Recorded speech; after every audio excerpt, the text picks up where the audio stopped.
I never thought I would be chasing child predators.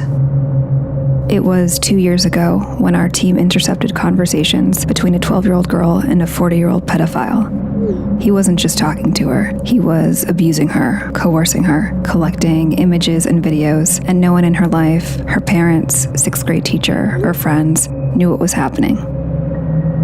I have a sixth grader of my own. I have 3 kids, actually, but you don't have to be a parent to be devastated by this. I work for a tech company that uses artificial intelligence to detect issues like grooming and sexual predation, and this is something we see constantly. These abuses are occurring quietly and mostly go unreported, and we want parents to know exactly what we know about what happens online. So we made a plan. A man has been arrested for allegedly raping a 15-year-old that he met over Snapchat. Instagram has become the #1 social media site. At the top of the free download. We've also seen firsthand the predatory symbiotic relationship that exists between Instagram and Snapchat. We would create a fictitious 15-year-old girl, complete with a believable social media identity, put her online, and document how long it would take for a predator to approach her. But creating a person out of thin air is complicated. We needed photos, but we knew we couldn't use an actual teenager. It would have to be someone on our team. I'm 37, but our graphic designers assured me that with the wonders of photo manipulation, they could magically make me look over 2 decades younger. We bought clothes and accessories, studied body language and facial expressions. We methodically covered and edited signs of aging, wrinkles, weight shifts, and stretch marks. Meanwhile, we coordinated with federal, state, and local law enforcement. Then we built a story around her, a history, a family, a social circle. Libby was born in 2004 and is a sophomore who recently moved to Indiana. We created multiple online accounts for Libby, prominently displayed her age, and posted typical teen content. We even created virtual friends for Libby who would comment on her posts. With everything in place, we would launch the project, give it a few months, and see if anyone would buy it.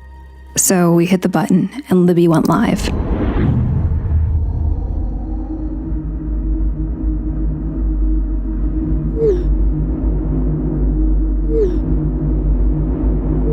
Within the first hour of posting on Libby's accounts, 7 adult men contacted her.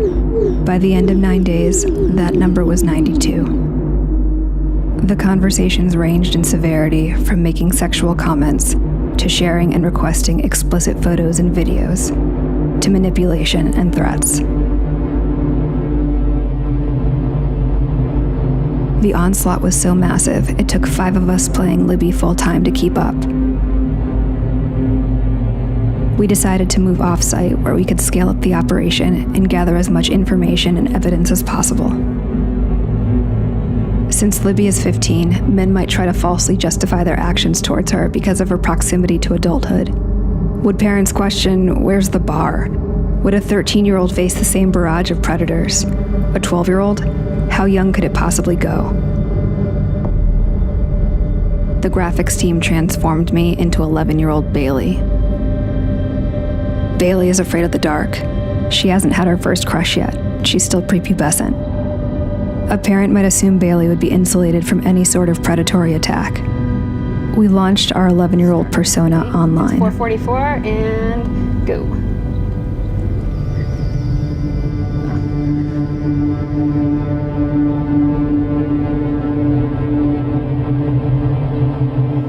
One like from a guy whose profile photo is a penis. So let's say 1 minute and 7 seconds. We have a message request. Although sorry, 2 more requests just came in. How much time? 1 minute and 40 seconds? Yeah. How old are you? You go to the profile, you know that is a child. It also says in the profile that the child is in 6th grade. Another one. It's just lighting up, like the inbox is just boom, boom, boom, boom.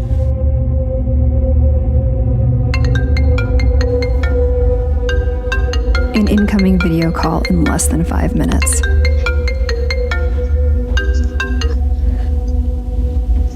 I can't see you.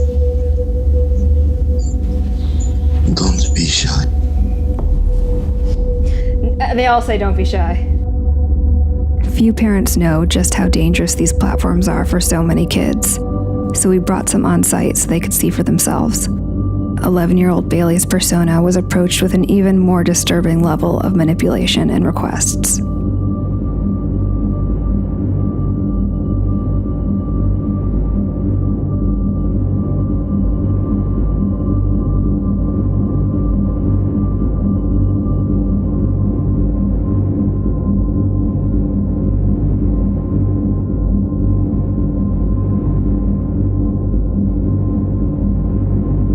While the majority of the abuse happened from a distance, our child profiles also received requests to meet up in person, especially our 15-year-old persona.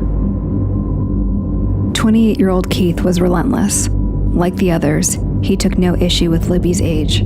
He shared explicit videos of himself. He treated the virginity of an underage girl as a prize to be stolen. It was a tough decision, but if Keith wanted to meet Libby in person, we would let him. We synced up with our law enforcement contacts, and within 24 hours, we were on the ground and ready to meet. We already had evidence of what he had done online, but was he willing to carry things out in real life? We knew 37-year-old me attempting to pass for 15-year-old Libby would be a challenge. But I would wear a hat, a lot of makeup, and a big sweatshirt, and see if he showed up.